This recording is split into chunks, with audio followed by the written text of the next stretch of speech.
How's it going, guys? So this is the last video presentation, as well as the final project for themes in modern history. This is the video post about Mossadegh, and as an advisor, how I would advise his actions further. So, for a little recap and a little history and background, throughout the 19th century, Iran was caught between two incredibly powerful and advancing imperial powers, Russia and Britain. That is in addition to the United States, who were also a striving greater power back in the 19th century as well.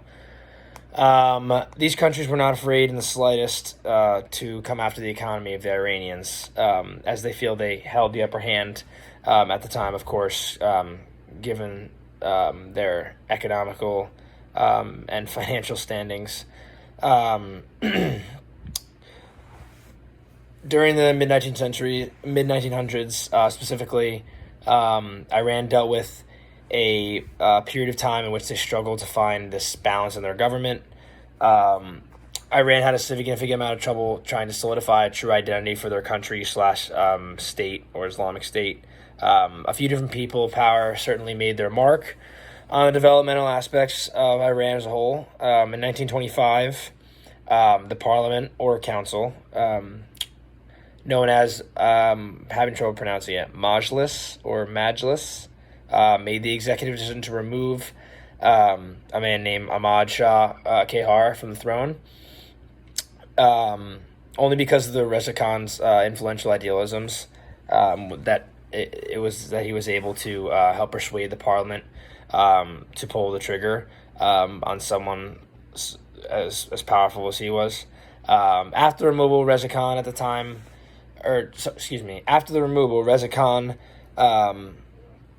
was then crowned as the Reza Shah Pahlavi. A large part of this reconstruction period during the time was definitely due to the Pahlavi dynasty that lasted quite some time. And upon his promotion to power, the Reza Shah began rapidly and successfully modernizing Persia, which up until that point had been considered one of the most impoverished states or countries in the world. And ultimately, the Kinzer book, All the Shah's Men, offers us a great depiction and perspective of how things really shook out back then.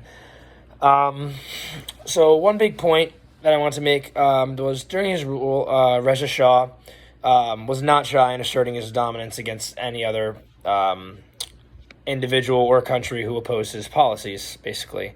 One of which people turned out to be Mohammad Mossadegh initially. Mossadegh was a politician who was placed behind bars in 1940. Some people honestly believe that Reza Shah's extreme actions were warranted given the current state of the country, which was not good, to say the least, as I will mention multiple times. Mossadegh actually went on to serve as the nation's 35th prime minister. Eventually, he held office for just under 3 years, I believe. During his time in office, Mossadegh made a priority to exercise the importance of nationalizing the Iranian oil industry.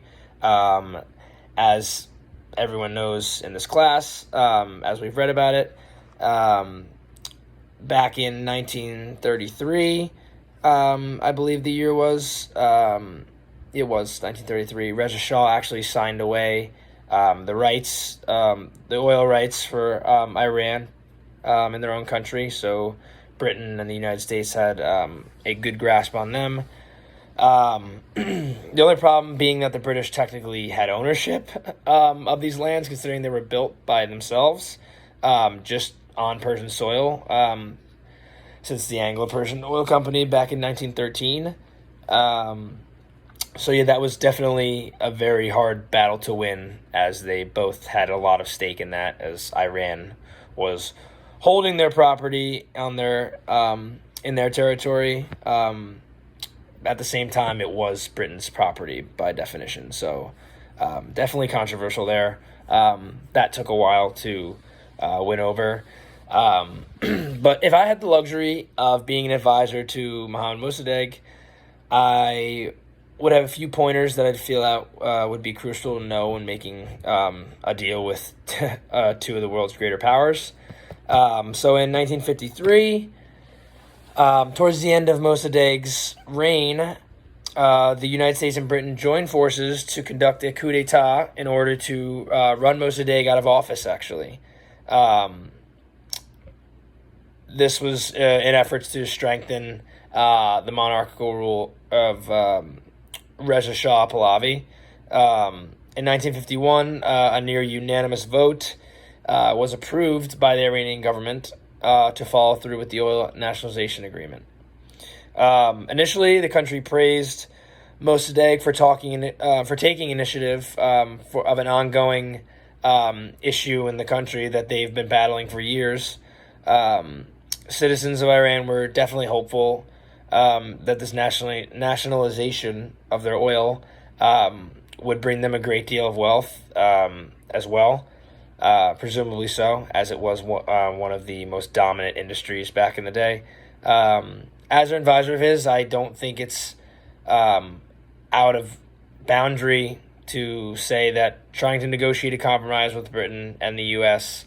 About these oil rights is by any means a bad strategy or was not by any means a bad strategy or tactic by Mossadegh, as he simply was just utilizing his popularity basically to further strive in a progressive direction for the greater good of his country, basically, and the economy ultimately. Instead of trying to reach an agreement with Mossadegh's compromise, Britain actually took it into their own hands to not only deny the offer of having profits split 50-50,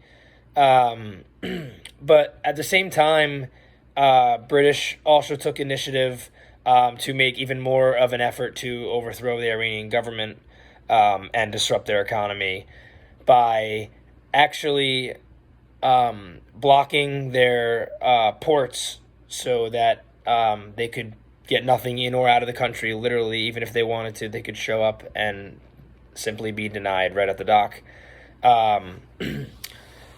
After another big part of this period in history would be the attempted assassination of the Shah, which was in 1949. Mossadegh quickly began to make a name for himself in Iranian politics shortly after this attempt of assassination. After a vote of confidence, which is what it's called, from the National Front, in which dominated parliament, Mossadegh was appointed the prime minister of Iran by the Shah himself. For the time being, Mossadegh and Ayatollah Kashani were allies, merely out of convenience, though. It was only because Mossadegh saw that Kashani actually had the capability and wherewithal to essentially mobilize these religious masses, while at the same time Kashani expected Mossadegh to follow through with his end of the deal, which was to create and ultimately solidify the Islamic State. This would be very helpful, of course, if he can, which he does later, solidify the nationalization of their oil. It seemed that a big issue people had with Mossadegh overall was the fact that he represented this pro-democratic force that wanted to temper the Shah's rule in Iranian politics. It seemed that Mossadegh wanted the Shah to kind of be this positive look on the country, but at the same time, he wanted it to be more of a behind-the-scenes thing so that everybody basically on posters and propaganda could see the face of the Shah as a good image for the country, but Mossadegh wanted more. He wanted more hands-on power, So he wanted to essentially, if, for the lack of a better word, he wanted the Shah to be sort of this decoration for the country, just basically a good display, basically a display as the leader, so that Mossadegh could take the second step in gaining more political power. Ultimately, it seemed that he definitely wanted the Shah to be this positive outlook. I don't think he was out to get him completely, but there was definitely a subconscious of Mossadegh that couldn't help himself but try and achieve that next level of power, as he felt that he was on this hot streak of popularity contest. Internally, Mossadegh feels the country will do its best if the Shah simply acts as this decoy, in a sense, is another good word for it. But while the Constitution of Iran gives the Shah the power to rule directly, Mossadegh used the National Front intelligently, the Front Bloc, and the widespread popular support for his oil nationalization in order to basically disrupt the Shah's ability to act on anything. In late 1951, Iran's parliament, in a near unanimous vote, as I said earlier, approved the oil nationalization agreement, which was arguably the biggest thing for this country. The nationalization of the oil made Mossadegh instantly popular, not only in amongst millions of Iranians, but definitely cementing himself as a national hero. At the same time, placing him in the eyes of, I would say realistically, the entire world, as this did not go unnoticed by anybody. This was just the biggest thing for Iran, no doubt, in terms of trying to turn around their economy, as well as this kind of moral standing that I'm sure countless citizens had for many years running of consistent struggle. Ultimately, though, as an advisor, I think that Mohammad Mossadegh was definitely a right fit for the job in terms of the position he served in the Iranian government. Given the country's previous economic and political state, I think it's important to keep in mind. I think it's only fair to give a substantial amount of credit to Mossadegh for putting his country back on the map after Reza Shah signed away the oil rights of the country to Britain back in 1933. Mossadegh sparked this incredible movement that he was eventually able to liberate his country from international ownership of their oil, which was a tremendous boost for the country's economy, as well as their emotional state. Lastly, I think it's incredibly impressive that Mossadegh managed to replenish the confidence of these millions of people in the Iranian state at the time, who were sought out to be incredibly unfaithful, given their unstable government.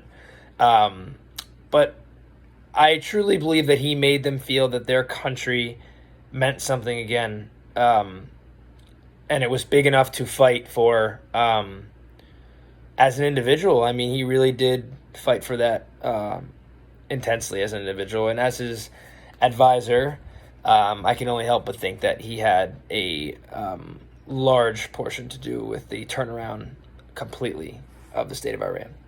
Thank you.